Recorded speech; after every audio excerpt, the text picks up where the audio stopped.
Facebook going full crypto, unveiling its new digital currency Libra today, the start of what the social giant calls the Internet of Money to rebuild a reliable and global financial infrastructure. But our resident Bitcoin baller, Brian Kelly, says it's not exactly a cryptocurrency. He's over at the plaza with a little crypto class. BK, take it away. Yeah, sure. So let's get into this. This is not to put down Libra. I think this is a huge step forward for the entire space. But let's just look at how this works and what you're getting into if you're going to do Libra. Okay, so how does it actually work? What are the mechanics? First thing you do is exchange dollars, yen, euro, whatever the basket's going to be for your Libra token. So Facebook gives you a Libra token for your dollars. So Facebook is now holding your dollars. You have to trust Facebook that they're going to hold on to those dollars, they're going to keep track of the ledger, and that your token's going to be worth something.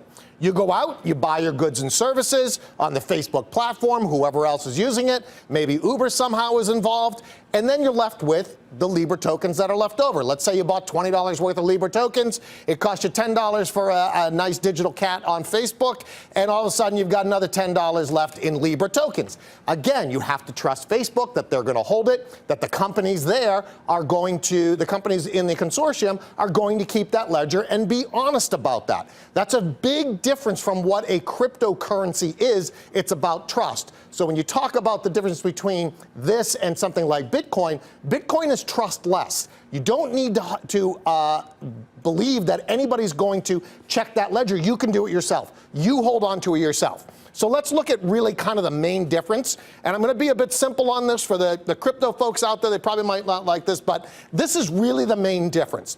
What Libra is doing is creating a digital version of the US dollar, yen, euro. It's like a stable coin, but you still have all the characteristics of a fiat currency.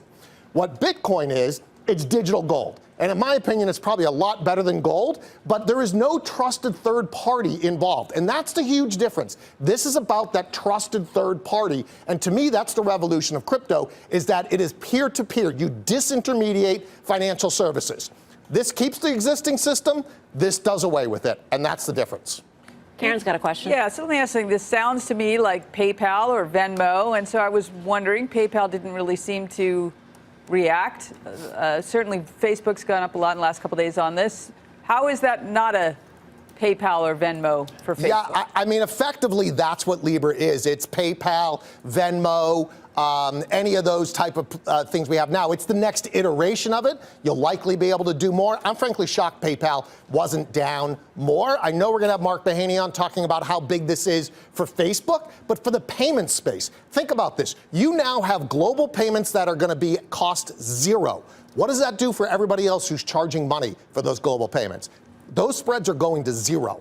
So Brian, we're talking about PayPal, we're talking about Visa, MasterCard, Mercado Libre, Stripe, you name it. They're all involved in this project. They've funded this project. Isn't this what everyone's been waiting for in terms of institutional backing? Forget investors. I mean, you actually have platforms that are conduits now. Yeah, absolutely. So actually, that's what I started this off saying. I would not want to disparage Libra at all. This is a huge step forward. This, Facebook's going to have a nice looking wallet that everybody can get on. It's easy to use. You can start moving this stuff around. We can have an argument about the philosophy behind one of these, but for Facebook to do this and to create that wallet and get people on board and have Visa and have MasterCard all involved in this validates the technology and gets people involved. To me, it's like the AOL moment.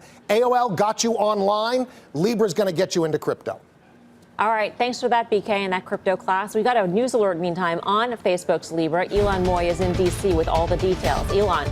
Melissa, House Financial Services Chairwoman Maxine Waters calling for a moratorium on Libra until Congress has a chance to weigh in. She said that Facebook executives should come before her committee to testify about these issues. She said that Facebook, with this announcement, is continuing its unchecked expansion and extending its reach into the lives of its users. She called it a wake-up call to get serious about privacy and national security concerns. Now, the ranking Republican on the committee, Patrick McHenry, has also expressed some reservations about the new cryptocurrency. We're also hearing some skepticism from Senate Democrats as well. So clearly, Facebook is going to have to answer to Congress as well as it develops this new digital currency. Back to you. All right, Elon, thank you so much. Elon Moy. Guy, what do you, I mean, well, it's bipartisan, so that's bipartisan. So it's interesting they talk about trust. I mean, Facebook's pushback, and I'm not obviously on the Facebook board, nor do I care to be, but their pushback be, hey, we're showing you how people trust us in the most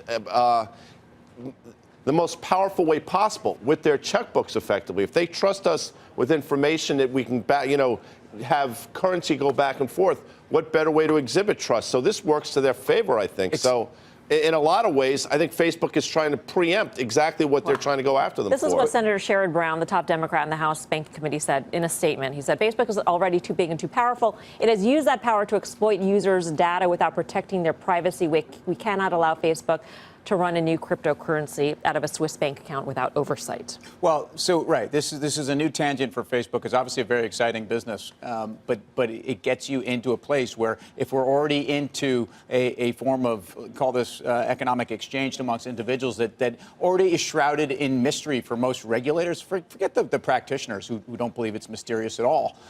For regulators, this would be another bucket. Look, the $30 move in Facebook stock off of 160 is all about a recovery from Libra, yes, and the market overall, but from headlines on regulatory, onslaught. So that stuff has not left Facebook, and I think this is a reminder of such. All right. Well, our next guest says Libra could be a watershed moment for Facebook and the crypto space. Mark Mahaney is the lead internet analyst at RBC Capital Markets. Fantastic. And he is here in-house. I mean, this is a rare occurrence. It's been a long time. It's good to be back. It's raining outside. I don't know if anybody knows that. You don't look wet at all, by the way.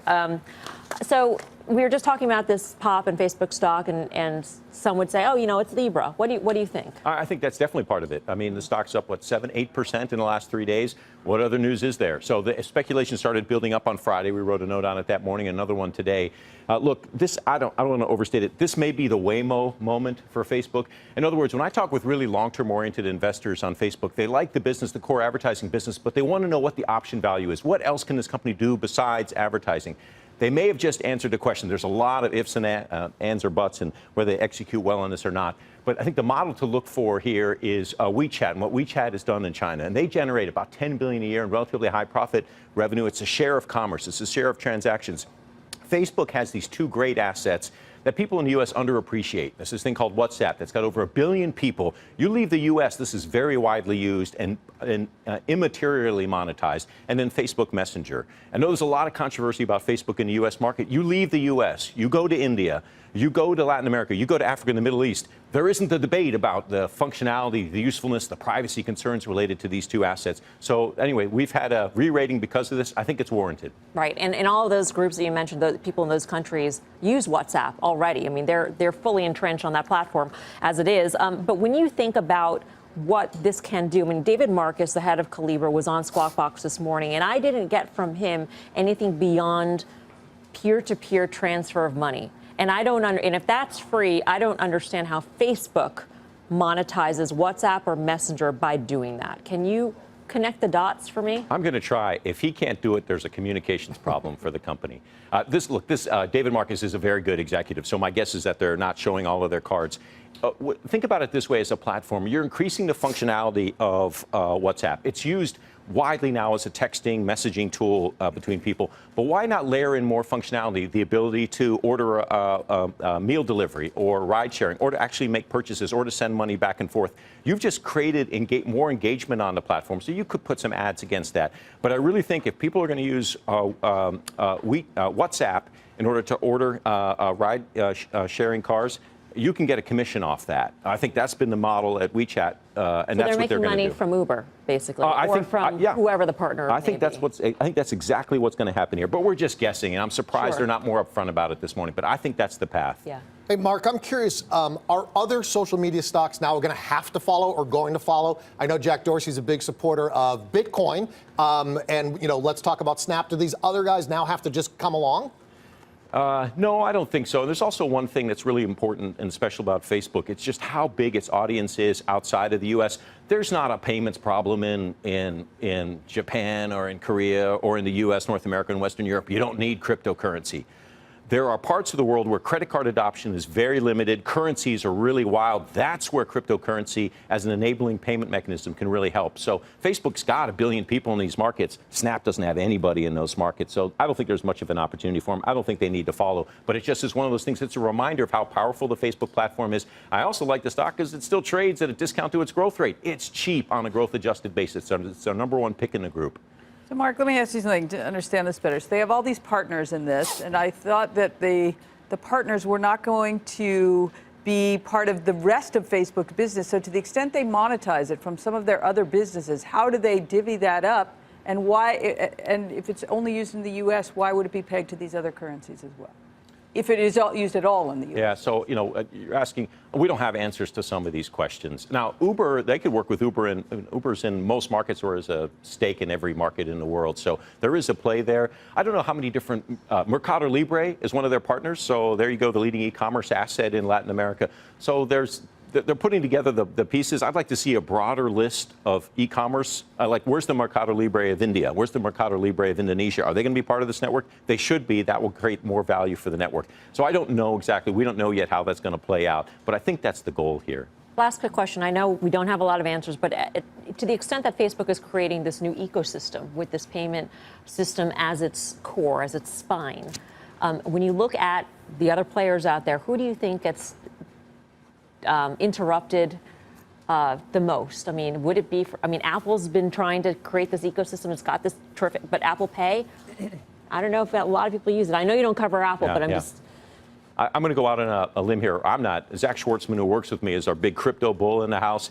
I mean, I think the crypto bulls are going to tell you 5 to 10 years out, it's traditional banking that's upended. Because if somebody is creating the platform that's going to enable commerce and payments and transactions, right, then it's a lost opportunity for somebody. Guess who? The traditional banking companies. So how's that for going out on a limb? All right, Mark, great to see you. Thank you. Mark Mahaney of RBC. Guy, what do you think? He's right. It is the traditional banks. I think BK would agree with that as well. In terms of Facebook, the stock, Tim nailed it. I mean, 160 was the level. 50% retracement, did it on huge volume a couple weeks ago. Now the stock cleared to take out that 197 level, which is where we topped out in May. The real test will come at the all-time high that we saw last year, 225. I think that's where the stock is headed over the next couple weeks.